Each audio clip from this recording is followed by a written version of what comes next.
So we are going to start the plant growth and the development. ठीक है। तो ये हमारा प्लांट फिजियोलॉजी का एक लास्ट चैप्टर है। आप लोगों को याद होगा जब आप लोग 10th क्लास में थे तो आपने पढ़ा था कंट्रोल एंड कोऑर्डिनेशन, रिमेम्बर? आप लोगों ने पढ़ा था। सब सब पढ़ा है लेकिन कैंसिल हो गया था वो तो तो। हट गया था ओके ना। ओके ओके ओके ओके, अफसोस। Okay okay, fine fine. तो ठीक है। तो ये थोड़ा थोड़ा उसी चैप्टर से मैच खाता है, ठीक है। जब आपने लोगों ने कुछ हार्मोन्स पढ़े होंगे, auxin, gibberellin, cytokine, nine, basic acid, ठीक है। तो ये सब उसी की ही चीजें हैं। तो अब अगर देखो, सबसे पहले अगर हम बात करते हैं ग्रोथ की, तो ग्रोथ एक्चुअली क्या होता है? ये बस एक मेटाबॉलिकल एक्टिविटीज को दिखाता है। राइट नाउ आपकी बॉडी के अंदर कुछ ब्रेकडाउन हो रहा है, ठीक है। ब्रेकडाउन होने के बाद कुछ एनाबॉलिज्म हो रहा है, और एनाबॉलिज्म से आप लोगों की ग्रोथ हो रही है, राइट। आप लोगों की बॉडी में नया नया प्रोटीन आ रहा है। प्रोटीन बहुत ही आजकल अ, अच्छा वर्ड है, ठीक है। तो आप लोगों की बॉडी में जो प्रोटीन नया नया आ रहा है, तो वो एक ग्रोथ का पार्ट हम मानेंगे, राइट। तो if I talk about the growth, so growth is what? कब होता है ये अकम्पनीड? तो आप लोग बोलेंगे दीज आर दी मेटाबॉलिकल या metabolic activities which occur at the expense of energy, क्योंकि विदाउट एनर्जी कोई ग्रोथ नहीं हो सकती, ठीक है। एनर्जी। तो और हमारे पास क्या होता है ऑब्वियसली, और ग्रोथ कब? अच्छा, ग्रोथ ज्यादातर कब होना चाहिए? जब एनाबॉलिज्म ज्यादा हो जाए या कैटाबॉलिज्म ज्यादा हो जाए? ग्रोथ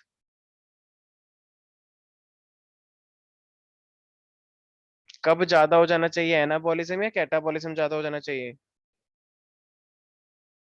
भाई पहले हमारे पास कैटाबॉलिज्म होता है, कैटाबॉलिज्म के बाद ही तो एनाबॉलिज्म आएगा ना, फॉर्मेशन। और यस फॉर्मेशन का सर। मतलब ही हमारे पास ग्रोथ होगा। तो ऑब्वियसली कैटाबॉलिज्म तो चल रहा है अभी, लेकिन अब जैसे ही कैटाबॉलिज्म डन हो चुका है तो अब एनाबॉलिज्म एक्सीड कर जाएगा।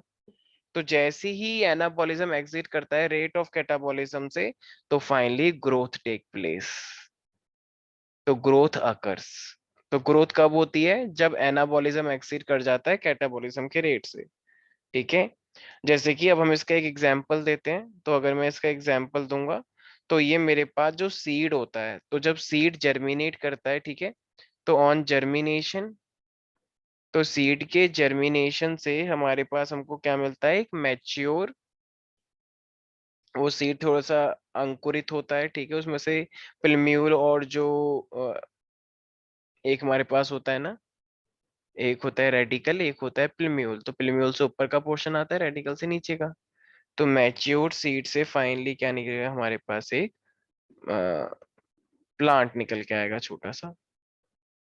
तो ये हमारे पास छोटे छोटे ग्रोथ के फेजेस हैं इसके, ठीक है। तो ये आपको ध्यान रखना है। तो देखो, ग्रोथ क्या हमारी पूरी बॉडी में चलती रहती है या कभी ना कभी ग्रोथ रुक जाती है?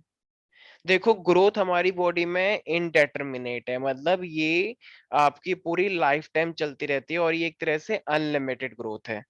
तो प्लांट जो होती है उनके पास कैपेसिटी होती है कि वो अनलिमिटेडली डिवाइड करते रहें, ठीक है। तो बिकॉज ऑफ द मेरिस्टम, ठीक है।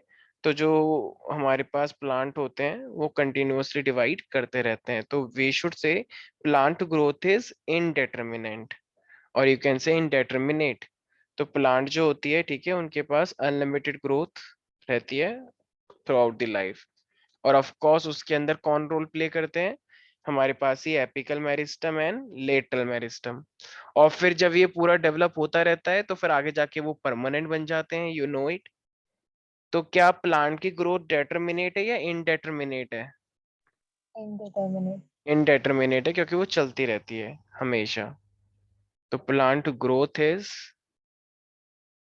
इनडेटर्मिनेट, इनडेटर्मिनेट। और इसका मतलब है कि प्लांट जो होती है उनके पास, तो they always retain the capacity of unlimited growth throughout the life, remember. तो इनडेटर्मिनेट का एक सिंपल सा मीनिंग यहाँ पर है कि जो प्लांट होता है, प्लांट रिटेन दी कैपेसिटी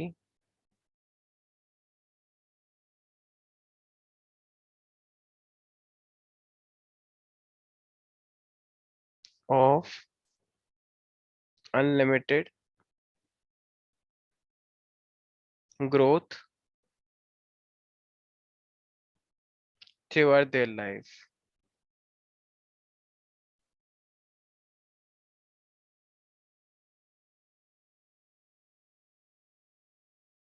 ठीक है, और ऐसा क्यों? Because they have the meristem, और वो मेरिस्टम एक्टिव रहते हैं। बेशक इनएक्टिव हो जाए, लेकिन इसका मतलब ये नहीं कि वो हमेशा के लिए इनएक्टिव हो गया है। ठीक है, हाँ, सर्टेन रीजंस में आपको ध्यान रखना है। तो प्लांट के कुछ कुछ पोर्शंस के अंदर वो मेरिस्टम होता है, ठीक है, और वो एक्टिव रहते हैं, और उनके नाम भी हैं, अगर आपको पता हो तो। कभी किसी ने नाम सुना है? Cork cambium, fascicular cambium. आपका एक चैप्टर था anatomy of the flowering plant, जो कि इस साल कट गया है, तो उसमें आप ये पढ़ते फेसिकुलर कैम्बियम, कॉर्क कैम्बियम। ठीक है, जैसे प्लांट जब अपनी पूरी हाइट को एक्वायर कर लेता है ना, पूरी एकदम वो बूढ़ा हो चुका है प्लांट, थोड़ा बड़ा हो चुका है, काफी टाइम हो गया है, तो फिर ना बारी आती है उसके थिक होने की। तो जब वो प्लांट थिक होना स्टार्ट करता है ना, थिक, उसकी बॉडी में जो ये लेयर वो मोटा होता रहता है, तो उसको हम बोलते हैं सेकेंडरी ग्रोथ। तो प्लांट जब बड़ा हो जाता है तो उसकी थिकनेस बढ़ने लग जाती है, कॉर्क निकल के आने लग जाती है, उसी को हम बोलते हैं सेकेंडरी ग्रोथ। और वो तभी होता है जब वो फाइनल एकदम अपना डेवलप कर चुका है, बस उसका सेकेंडरी ग्रोथ ही बचा है। ठीक है, तो सेकेंडरी ग्रोथ के अंदर किस चीज की इंक्रीमेंट होती है? थिकनेस, मतलब प्लांट प्लांट अगर की पूरा का थिकनेस। पूरा बड़ा हो गया है, तो अब वो इतना बड़ा हो जाएगा। ठीक है, थिकनेस जो देखा भी होगा ना, जब आप जंगल वंगल कहीं जाते हो, उत्तराखंड उत्तराखंड, तो प्लांट काफी मोटे मोटे लगते हैं, लकड़ी से भी निकल के आ रही होती है इसमें से। तो वो सब सेकेंडरी ग्रोथ का पार्ट होता है। ठीक है, और ये सेकेंडरी ग्रोथ क्या होते हैं? ये मेरिस्टम बीच में। आप एक बात समझो, मान लो एक लड़का था, वो कॉलेज गया, ठीक है, अब उस बेचारे के पास कुछ दिक्कत आ गई फाइनेंशियल, उसने अपनी पढ़ाई को बीच में छोड़ा, वो जॉब करने लग गया, फिर जॉब से उसने जितने पैसे कमाए, वो फिर कुछ टाइम बाद जाके उसने अपनी जॉब पुनः आरंभ कर ली। पुनः आरंभ करने का मतलब है उसने अपनी जॉब फिर से start, I mean, sorry sorry sorry, job नहीं, उसने अपना कॉलेज फिर से स्टार्ट कर लिया। ठीक है, जॉब के बाद पैसा जब आ गया उसके पास, तो इसका मतलब उसकी पढ़ाई 5 साल बाद फिर से कंटिन्यू हो गई ना। सेम ऐसे प्लांट के पास भी होता है, प्लांट ने अपनी ग्रोथ करी, ग्रोथ करने के बाद वो बीच में रुक जाती है, और फिर वो दोबारा से एक्वायर कर लेगी, दोबारा एक्वायर करने के बाद वो फिर से अपनी गर्थ को बढ़ाने स्टार्ट करेगी। ठीक है, ठीक है बच्चे। तो ओके जब सर। प्लांट छोटा होता है, तो छोटा होता है तो उसके पास सबसे इंपॉर्टेंट यही वाला मेरिस्टम होता है, जिसको हम बोलते हैं एपिकल मेरिस्टम। तो ये एपिकल मेरिस्टम अपने आप में प्लांट की हाइट के लिए रिस्पॉन्सिबल है, एपिकल मेरिस्टम। ठीक है, तो प्राइमरी ग्रोथ के लिए, हाइट के लिए, ब्रांच लाने के लिए भी ये सबसे ज्यादा इंपॉर्टेंट माना जाता है। You know it I guess. ठीक है, और ऐसा नहीं है, मान लो अगर एक सेल ऐसा है ना, तो इस सेल की हाइट बढ़ाने के लिए भी ये रिस्पॉन्सिबल होता है। तो अगर एक सेल इससे ये बन गया, तो इसे हम बोलते हैं इलोंगेशन। अगर एक छोटा सेल ऐसे बड़ा हो गया है ना, तो इसको हम क्या बोलते हैं? इलोंगेशन। और इंक्रीज इन लेंथ के लिए भी यही रिस्पॉन्सिबल होता है, इंक्रीज इन लेंथ। ठीक है, मेन फंक्शन तो ये है ही ऑफ कोर्स। ठीक है बच्चे, लेकिन यस। बाद में लेकिन बाद में हमारे पास कुछ लेटरल मेरिस्टम, आपने सुना भी होगा, लेटरल मेरिस्टम मोटाई बढ़ाता है। क्या तुम लोग छोटे बच्चे थे पहले, छोटे छोटे एकदम गोदी में रहते थे, लेकिन आज तुम बड़े हो गए, तो क्या तुम्हारी सिर्फ हाइट बढ़ी है, या तुम्हारी थोड़ी सी थिकनेस भी बढ़ी है? सर थिकनेस भी। ऑफ कोर्स थिकनेस भी बढ़नी चाहिए, हाइट से क्या होगा? ठीक है, बॉडी का रेशो होता है एक, तो वो रेशो ऑफ कोर्स, कुछ लोगों की थिकनेस इतनी बढ़ जाती है कि पूछो ही मत। ठीक है, तो इसीलिए तो फेसिकुलर कैम्बियम इसका एक एग्जांपल है। ये कैम्बियम होता है, मतलब ये वो लेयर है जो कि सेल को डिवाइड करने में हेल्प करती है। ऐसे हमारे पास क्या होता है? कोर कैम्बियम होता है। ठीक है, तो fascicular sir cambium and cambium होते क्या है? कैम्बियम ये एक ऐसी लेयर है जो कि हाईली डिवाइडिंग सेल से मिलके बनी हुई है। जैसे मैं, मान लो मेरी ये बॉडी है, मान लो, ठीक है, लेकिन मेरी बॉडी में एक ही लेयर ऐसी है जिसमें हाईली डिवाइडिंग सेल्स हैं, तो इसको हम बोलते हैं कैम्बियम। अब ये अगर डिवाइड करते रहेंगे तो मेरी हाइट इतनी हो जाएगी ना फिर, इसी की वजह से, राइट? तो ये यस सर। कैम्बियम, ये एक ऐसी लेयर है, कैम्बियम हाईली डिवाइडिंग सेल्स की लेयर, जिसकी वजह से मेरी हाइट बढ़ रही है। जब तक आपके पास कैम्बियम है, मतलब प्लांट के रूप में देखा जाए तो, तब तक आपकी ग्रोथ रहेगी। जैसे ये कैम्बियम इनएक्टिव हुआ, जैसे ये कैम्बियम गया, अब कुछ नहीं हो सकता फिर। तो ये कैम्बियम होती है, जब तक कैम्बियम है तो इसका मतलब उसके पास हाईली डिवाइडिंग सेल्स अभी भी जिंदा है। सर मतलब जैसे अगर हम बोले कि जो प्लांट के पास नोड्स होती हैं जहाँ से अलग से स्टेम्स उगती हैं, वहां भी एक कैम्बियम होता है। मैम एक सेकेंड, कैम्बियम, अगर कोई छोटा सा प्लांट है, तो छोटा सा प्लांट है ऑलरेडी, उसके पास हाईली डिवाइडिंग सेल्स है, तो अभी वो उसको कैम्बियम नहीं बोलोगे आप, क्योंकि अभी तो वो ग्रोथ ही करते जा रहे हैं, ब्रांच लेकर आते जा रहे हैं। इंटरकैलरी मेरिस्टम होती है जो कि ब्रांच ला रही है, लेटरल मेरिस्टम है, वो भी छोटा ही इतना है। अब छोटा होने के बाद जब वो थोड़ा सा बड़ा हो जाएगा ना, तो उनकी बॉडी के अंदर ऐसे बीच बीच में ऐसे कुछ हाईली डिवाइडिंग सेल्स की लेयर होती हैं, जो राइट नाउ वो भी इनएक्टिव है, और सही टाइम आने पे ही अपना रूप दिखाती हैं। फिर ये एकदम थिकनेस को भी बढ़ा सकती हैं और हाइट को भी बढ़ा सकती हैं, मोस्टली थिकनेस को बढ़ाती हैं। ओ तो अच्छा। तो जब प्लांट छोटा है तो मेरिस्टम की जरूरत ही नहीं है, क्यों? क्योंकि हाईली डिवाइडिंग सेल तो हर जगह पे ही है। लेकिन जब प्लांट पूरा मैच्योर हो चुका है, पूरा बड़ा हो चुका है, तो कुछ कुछ जगह पे मेरिस्टम बचा हुआ है, और कुछ कुछ जगह पे मेरिस्टम बचा हुआ है, तो उसी की वजह से फिर उनकी थिकनेस बढ़ती है, और थिकनेस को हम बोलते हैं गर्थ। ये मैंने जो सेकेंडरी ग्रोथ लिखा है ना, इस सेकेंडरी ग्रोथ का मतलब होता है गर्थ का बढ़ना। गर्थ का मतलब क्या होता है? थिकनेस। ठीक है प्यारे बच्चों, नहीं यस आया सर। समझ? ओके। तो यही हमारे पास, तो इस मेरिस्टम की ही वजह से हम, तो मैं क्या मैं ऐसे बोल सकता हूँ, इस मेरिस्टम की वजह से प्लांट के अंदर नए नए सेल्स ऐड होते जा रहे हैं। अगर ये कैम्बियम नहीं होते, कैम्बियम एक लेयर है हाईली डिवाइडिंग सेल्स की, तो इसी हाईली डिवाइडिंग सेल है, तो एक से दो, दो से चार, चार से आठ, आठ से 16, राइट? तो ये एक तरह से बेसिस हुआ ना ग्रोथ का। तो new cells are being added because of these fascicular cambium and cork cambium. तो new cells are added just because of it. तो इसी की वजह से नए नए सेल ऐड होते रहते हैं, जिसको हम लेटरल मेरिस्टम भी बोलते हैं। ठीक है बच्चे? Yes sir. ओके। तो अब हमारे पास यहाँ पे आता है कि आप कैसे मेजर करेंगे कि प्लांट ग्रोथ हुई है। मेजरमेंट आप कैसे करेंगे? तो देखो, मेजरमेंट करने के बहुत तरीके होते हैं। ठीक है, ऑब्वियसली, कि प्लांट का कंटेंट, जैसे मान लो पहले एक छोटा सा प्लांट था और आज ये प्लांट देखो इतना बड़ा है। तो मुझे एक बात बताना, सेल के अंदर जितना भी कंटेंट होता है उसे हम प्रोटोप्लाज्म बोलते हैं, आपको पता ही है। तो जरा बताना, प्रोटोप्लाज्म ज्यादा किस में आएगा, नंबर 1 में या नंबर 2 में? नंबर 2 में। तो एक सेल के अंदर जितना भी कंटेंट भरा होता है, साइटोप्लाज्म प्लस न्यूक्लियोप्लाज्म, तो उसे प्रोटोप्लाज्म बोलते हैं। तो प्रोटोप्लाज्म की बात करते हैं तो इसके अंदर कंटेंट एकदम हाई मिलेगा। तो increase in amount of protoplasm, तो उससे भी पता लगता है कि हाँ भाई, ग्रोथ हुई है, वरना कंटेंट क्यों बढ़ेगा भाई? ठीक है। तो इंक्रीज इन प्रोटोप्लाज्म एक ये भी कंटेंट है। ग्रोथ को मेजर करने के लिए, ग्रोथ जो होती है एक्चुअली में हमारे पास, ठीक है, तो ग्रोथ को हम कैसे एग्जैक्टली exactly देखेंगे? एक, तो प्रोटोप्लाज्म चलो ठीक है, ये तो तो बायोलॉजिकल लेवल पे हो गया। वैसे ही अगर देखना हो तो हम उसका देखेंगे कि अभी वेट कितना है, और कुछ टाइम बाद आके देखेंगे तब वेट कितना है। अगर वेट ज्यादा मिला तो इसका मतलब ऑब्वियसली ग्रोथ हुई है, नहीं हुई है? हुई है हुई है। लेंथ भी अगर पहले कम थी और अब ज्यादा है तो ग्रोथ हुई है या नहीं हुई है? हुई है। सेल के नंबर, ऑल्दो सेल के नंबर दिखते नहीं है, लेकिन फिर भी पता लग जाता है ना कि पहले ये छोटा सा था और आज इतना बड़ा सा हो गया, तो सेल के नंबर भी तो बड़े होंगे।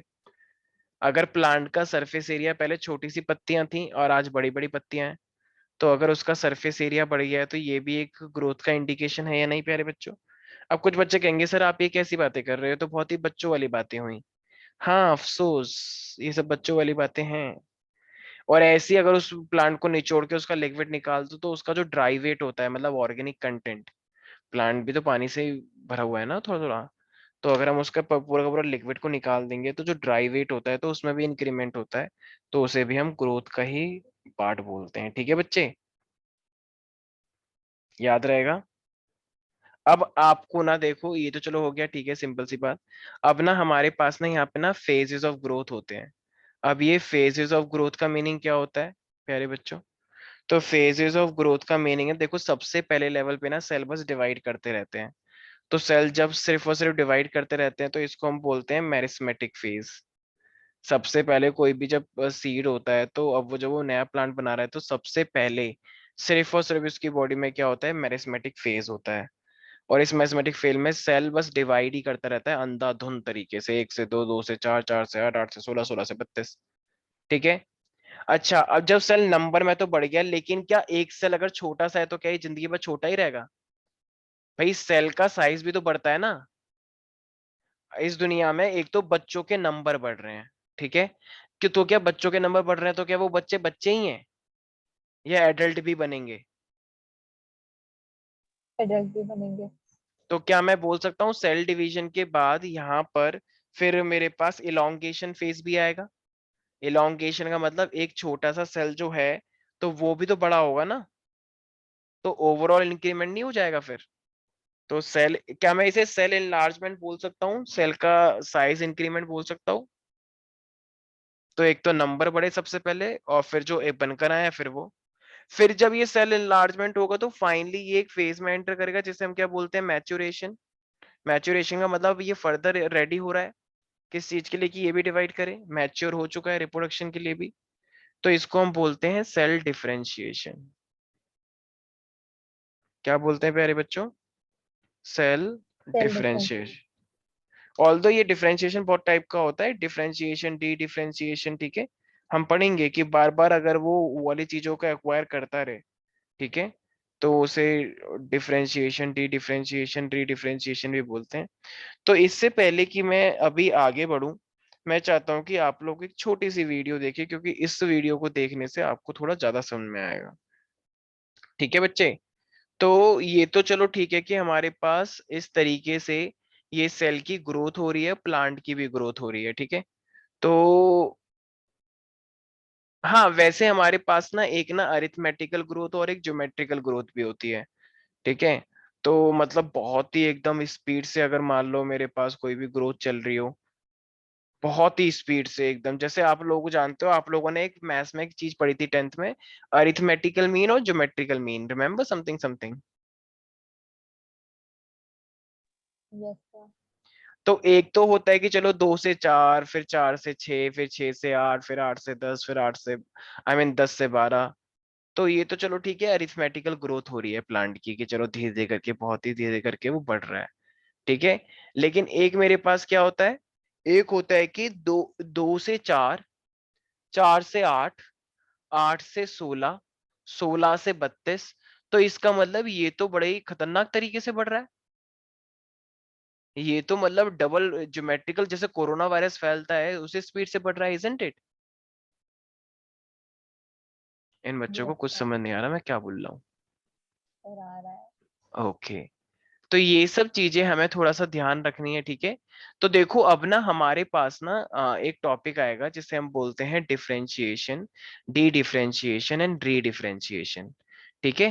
तो ये आप लोगों को थोड़ा सा ध्यान से समझना है। अब इससे पहले कि मैं आगे बढ़ूं, मैं चाहता हूँ कि आप एक पहले छोटी सी वीडियो देखें, उसके बाद फिर आप आगे देखेंगे। Just give me 1 minute.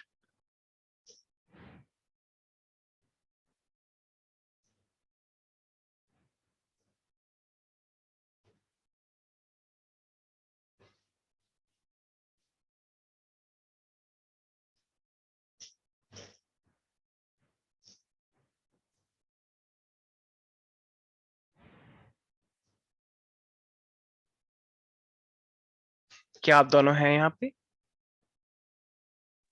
Yes sir. Okay. आप लोगों के सामने एक स्क्रीन आई होगी। Yes sir. ठीक है, तो आप लोग पहले ये वीडियो देखें। Cells. Cells together form आपको tissue, आवाज आ रही है? Yes sir. which joins to form an organ. The organs of plants include vegetative parts such as roots, stems and leaves, and reproductive parts such as flowers, fruits and seeds. The growth of plants takes place in two stages. namely vegetative and reproductive. The vegetative stage involves the growth of the plant from a seed to the flowering stage, whereas the reproductive stage is the period from flowering till they produce offspring. During the vegetative stage, the organs of the plant grow in size and number and result in a mature plant with complex body organization. This development of a mature plant involves two processes, growth and differentiation. Now, let's define growth. Growth is an important characteristic that is easily observed in all living organisms. It's a permanent increase in the size of an individual cell in a plant. It requires energy and hence accompanies anabolism and catabolism. In plants, growth is unlimited and hence they retain the capacity to grow throughout their lifespan. This is attributed to the presence of meristems at specific locations in them. Meristems are cells that have the capacity to divide, which add new cells to the plant body. This addition of new cells by meristems is called open form of growth. Meristems are of two types, namely apical and lateral meristem. Apical meristems are located at the root tips and shoot tips of all plants. They are responsible for the primary growth of the plant, that is, elongation of the plant along its axis. Lateral meristems such as vascular cambium and cork cambium are present in woody plants. They are responsible for the secondary growth of the plant, which causes an increase in the girth of plant parts such as the stem and branches. Now, let's see if we can measure growth. At the cellular level, growth refers to an increase in the amount of protoplasm, which is difficult to measure. Hence, growth is measured by different parameters such as size, area, length, and number. For example, watermelon cells increase up to 350,000 times, and hence the growth here is measured in size. In the case of Vittoria regia, a leaf, growth is measured as an increase in surface area, whereas the growth of the pollen tube is measured in length. Similarly, the root apical meristem of maize results in 17,500 new cells per hour, and hence growth here is measured in number. Now, let's look at the different phases of growth. The different phases of growth are zone of division, elongation, and maturation. The zone of division contains the rapidly dividing cells of meristems. These cells are characterized by rich protoplasm, large nuclei, and a thin primary cell wall with more plasmodesmatal openings. The zone of elongation lies next to meristematic tissues. These cells are characterized by enlarged cells, deposition of a new cell wall, a thin cytoplasmic layer, a large vacuole, and a nucleus. Maturation growth is seen on the cells next to elongation tissues. These cells are characterized by mature. Monica, I just sent you the email with the client Looking at the notes. doc now, but I think it's an older version. Can you send an updated? Monica, check your messages when you can. There's something important in there. Will those files be uploaded? Okay. I need to get them ready for the next meeting. तो एक second Mature cells that have reached maximum size in terms of cell wall thickening and तो अभी तक आपने जितना भी जो आपने देखा कैलकुलेशन जो है, जो मेजरमेंट जो है, वो प्रोटोप्लाज्म से भी हो सकता है, हाइट से भी हो सकता है, राइट? Yes sir. ठीक है, तो देखो अब ना यहाँ पे हमारे पास ये जो अरिथमेटिक ग्रोथ है, तो अभी मैंने समझाया था अरिथमेटिक ग्रोथ क्या होता है, राइट? तो आप लोग देखेंगे दो टाइप की हमारे पास ग्रोथ है, एक अरिथमेटिक और एक ज्योमेट्रिकल। तो ये ग्रोथ अब आप लोग देखने वाले हैं। arithmetic growth refers to the division of one daughter cell obtained during mitosis, while the other daughter cell enlarges and differentiates. An example of arithmetic growth is the elongation of the root. Here, let's plot a graph to determine the growth rate of a root. Let's take the length of the root on the y-axis and the time taken for growth on the x-axis and plot a graph. A linear curve is obtained for arithmetic growth. This is due to the continuous addition of new cells at the root tips. Arithmetic growth can be expressed mathematically as LT equals L0 plus RT, where LT equals length of the root at time t, L0 equals length of the root at time 0, and RT equals A upon B, which is elongation of the root. आप लोगों को मेरी आवाज आ रही है? Yes sir. किसी भी time बाद आपको लेंथ निकालनी है किसी भी प्लांट की, तो जिस टाइम से आप स्टार्ट कर रहे हैं ना, ठीक है, जिस टाइम से आप स्टार्ट कर रहे हैं, तो उस टाइम पे आपकी लेंथ कितनी है उसे हम एल नॉट बोलते हैं। जैसे अभी अगर मैं सन्नी की बात करूं तो राइट नाउ अभी सन्नी की लेंथ कितनी है, तो वो एल नॉट है। और मैं पूछना चाह रहा हूं कि 5 साल बाद कितनी हो जाएगी, तो मैं यहाँ पे लिखूंगा L5, ठीक है, क्योंकि 5 साल बाद निकालना है। ये ऑलरेडी अभी हाइट इतनी है एल नॉट। आर का मतलब है जिस रेट से वो ग्रो कर रही है, मतलब वो एक दिन में क्या रेट है या एक साल का क्या रेट है, और कितने टाइम के लिए आप कर रहे हैं वो 5 साल।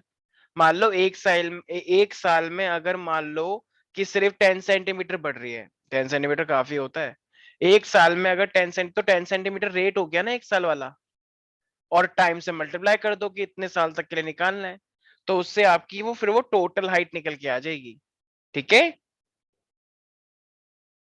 Okay sir. तो आरटी एक तरह से स्लोप भी होता है ए अपॉन बी। तो ये बी है ये टाइम वाला, और ये ए है ये लेंथ वाला, कितने टाइम से आप निकालने के लिए कर रहे हैं। तो ऑफ कोर्स ग्राफ का मतलब ये कितने टाइम के लिए हो गया टी, तो टी से कर तो दिया, और आर का मतलब ये रेट है Per unit time or growth rate. Geometric growth, on the other hand, refers to the division of both daughter cells obtained during mitosis. आप लोगों को पहले ही बताया गया था ज्योमेट्रिक ग्रोथ का मतलब क्या होता है। 1 से 2, 2 से 4, 4 से 8, 8 से 16, 16 से 32, 32 से 64 and so fourth and so on. अगर ऐसे ही चलता रहेगा तो हमारी जो जैसे बेबी जो बड़ा होता है, तो बेबी भी तो ऐसे ही बड़ा होता है, इजंट इट भाई? बेबी भी तो ऐसे ही बड़ा होता है, तभी तो वो इतना 9 महीने के अंदर वो इतना बड़ा हो जाता है, एक छोटे चावल जितने से। तो क्यों? क्योंकि उसकी बॉडी में ये प्रोसेस चलते रहते हैं, 1 से 2, 2 से 4, 4 से 8 होती है, जल्दी वो बड़ा हो जाता है कि उसकी बॉडी में मिलियंस ऑफ सेल एक्यूमुलेट हो जाते हैं। ठीक है बच्चे? Yes sir. Okay. This type of growth is seen at the early stage of plant development. That is, development of the zygote to embryo. We can plot a graph for geometric growth by taking the length of the plant part on the y-axis and the time taken for growth on the x-axis. An S-shaped sigmoidal curve is obtained. The curve depicts the different phases of growth in living organisms under natural conditions. Growth is slower in the initial phase and is called the lag phase. Later, growth is rapid at an exponential rate and is called the elongation or log phase. Finally, growth slows and it is called the stationary phase. Geometric growth can also be expressed mathematically as W1 equals W0 e raised to RT, where W1 equals final size of the root, W0 equals initial size of the root at the beginning of the period, R equals relative growth rate, T ये equals time of growth. ये equation आप लोगों को ध्यान रखनी है, ठीक है? ये इक्वेशन, ये e की पावर ना ऊपर RT लिखा हुआ है जो आपको दिख नहीं रहा है, इट इज इनविजिबल. तो W1 is equal to W0 exponential E exponential की पावर RT है वो, ठीक है? क्या आप लोग सुन पा रहे हैं मुझे, मैं क्या बोल रहा हूँ? Yes sir. अगर आप बैक्टीरिया की भी बात करते हैं तो बैक्टीरिया के लिए भी सेम यही फेज होता है, लैग फेज. शुरू में वो धीरे होता है, फिर वो एकदम डिवाइड करते हैं और फिर लास्ट में आके स्टेशनरी होते हैं. तो ये बीच वाला फेज एक्सपोनेंशियल फेज होता है जिसमें एकदम हद से, जैसे कोरोना का भी फेज होता है, धीरे धीरे करके एकदम एक्सपोनेंशियली बढ़ता है और फिर एकदम जाके सेटल हो जाता है. तो ये कोरोना वायरस की बात करें, बैक्टीरियल की बात करें या प्लांट की भी बात करें, ऑलमोस्ट एक जैसा है, ठीक है? तो W1 जितने टाइम के लिए आप निकाल रहे हैं, W0 E की power RT. Got it Saanvi, Sunny? Okay sir. तो ये आपको ध्यान रखना था, काफी इंपॉर्टेंट पार्ट था. अब देखो हमारे पास ना, अब जो हमारे पास एक पार्ट है वो आपको ध्यान रखना है. हमारे पास एक वर्ड होता है जिसको हम बोलते हैं डिफरेंशिएशन. अब ये डिफरेंशिएशन का क्या मीनिंग होता है? देखो ये एक ऐसा प्रोसेस है जिसमें जैसे एपिकल मेरिस्टम से जितने भी सेल्स आते हैं, राइट? तो वो अब वो सेल्स ही आते रहेंगे या वो आने वाले टाइम में लीव्स भी बनाएंगे, स्टेम भी बनाएंगे, रूट भी बनाएंगे? भाई सीड के अंदर से एपिकल मेरिस्टम के सेल्स आए, ठीक है? अब वो रूट के भी होते हैं, शूट के भी होते हैं. तो वो अब वो बस डिवाइड करते जाएंगे या आने वाले टाइम में आपको लीफ भी दिखेगा उसमें, रूट शूट भी दिखेगा, ठीक है, स्टेम प्रॉपरली दिखेगी और कांटे भी दिखेंगे, फूल भी दिखेंगे. तो क्या हम इसे एक डेवलपमेंट बोल सकते हैं? जैसे अगर मैं मदर की बात करता हूँ, मदर के वॉर्म के अंदर एक छोटा सा बेबी बना है चावल जैसा, तो क्या उस चावल जैसे स्ट्रक्चर के अंदर क्या आपको उसके हाथ पैर मुंह दिखेगा? नहीं सर. नहीं दिखेगा ना. जब वो थोड़ा बड़ा होगा 9 मंथ बाद, तब आप उसके हाथ पैर मुंह प्रॉपरली देख पाएंगे. तो ये एक डिफरेंशिएशन स्टेज हुई या नहीं हुई? तो डिफरेंशिएशन का मतलब सिंपल सा होता है, the cells which are coming from the apical meristem, so they are undergoing into the structural changes. और उस स्ट्रक्चरल चेंजेस से वो क्यों करता है? ताकि वो स्पेसिफिक फंक्शन परफॉर्म कर सके. हाथ के काम करे, पैर से पैर के काम करे, ठीक है, माउथ से वो एक्सप्रेशन दे, स्माइल करे, ठीक है. तो अलग अलग लीव से वो फोटोसिंथेसिस करे, स्टेम से वो लेंटिसेल से तो उससे भी गैसेस एक्सचेंज करे, ठीक है, सपोर्ट प्रोवाइड करे पूरे बॉडी को.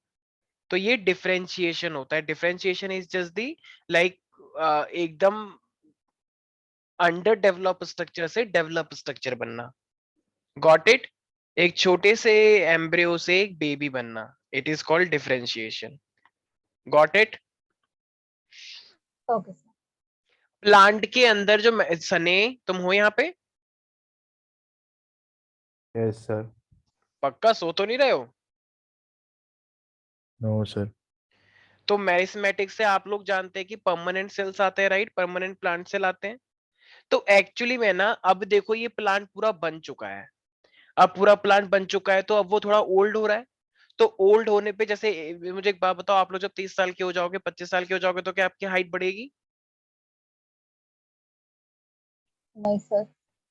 तो इसका मतलब अब आपकी हाइट नहीं बढ़ रही है। लेकिन प्लांट के अंदर ऐसा होता है कि हाँ ठीक है, उनकी हाइट बढ़ना बंद हो गया, लेकिन एक पर्टिकुलर टाइम बाद, कुछ टाइम बाद, कुछ इनएक्टिव टाइम के बाद वो फिर से एक्वायर कर लेते हैं एक पावर कि चलो फिर से डिवाइड होना है। प्लांट के अंदर ऐसा होता है, तो फिर उसे हम बोलते हैं डी डिफरेंशिएशन।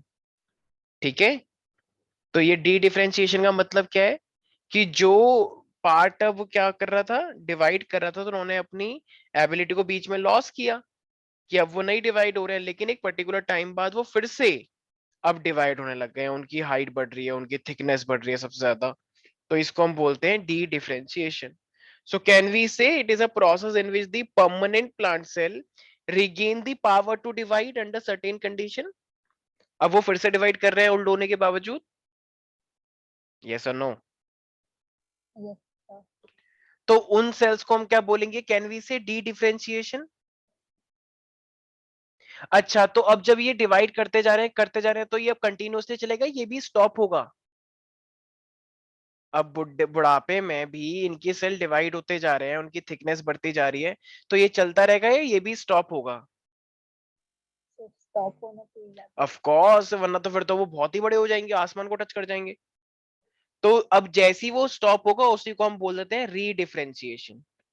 तो ये एक ऐसा प्रोसेस है जिसमें डी डिफरेंशिएटेड वाले सेल्स जो है वो फिर से मैच्योर होते हैं, और मैच्योर होने की और ज्यादा मैच्योर होने के बाद वो अपनी उस एबिलिटी को फिर से लॉस कर देते हैं, क्योंकि अब वो फिर से और बुढ़ापे में आ गए, तो फिर से लॉस कर देंगे, उसे हम रीडिफरेंशिएशन बोलते हैं।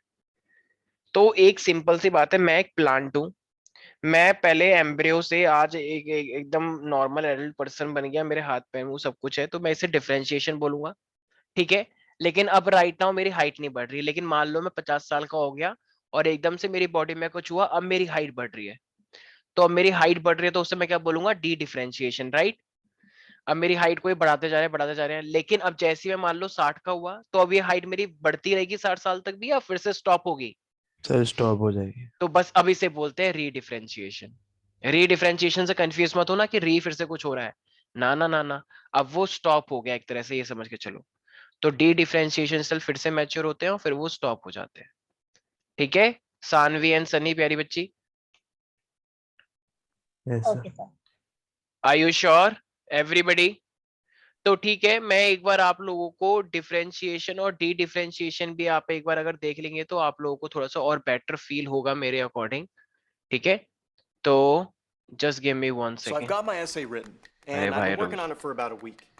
So now I'm going to show you how I use Grammarly. एक सेकंड एक सेकंड Okay, एक so सेकंड, here's my रुक जा मेरे भाई। आप लोग ग्रामरली यूज करते हैं? We know that root meristem नहीं। क्यों? जब आप लोग बड़ी बड़ी कंपनीज में जाएंगे, आगे जाके प्लेसमेंट लेंगे, तो आप लोगों को फिर वो यूज करना कंपलसरी हो जाएगा। ठीक है, ग्रामरली जब भी आप किसी को मेल करते हैं तो एक बहुत ही अच्छा मेल वो बना देता है, एकदम प्रोफेशनल मेल जिसे आप बोल सकते हैं। ठीक है, लैंग्वेज को अच्छा, हाँ हाँ हम तो यूज करते ही थे, राइट नाउ नहीं कर रहे हैं, लेकिन जब हम थे तो यूज करते थे। ओके कंप्यूटर जी, क्या आप लोगों के सामने एक स्क्रीन आई है? Yes sir. ओके, आप यहां से देखेंगे इसे। meristems formed by dedifferentiation give rise to cells that lose the ability to divide but mature to perform specific functions, which is called redifferentiation. For example, the meristematic cells of the interfascicular cambium redifferentiate into the cortex. Differentiation in plants is open similar to growth, because cells formed from the same meristem differentiate into different structures at maturity.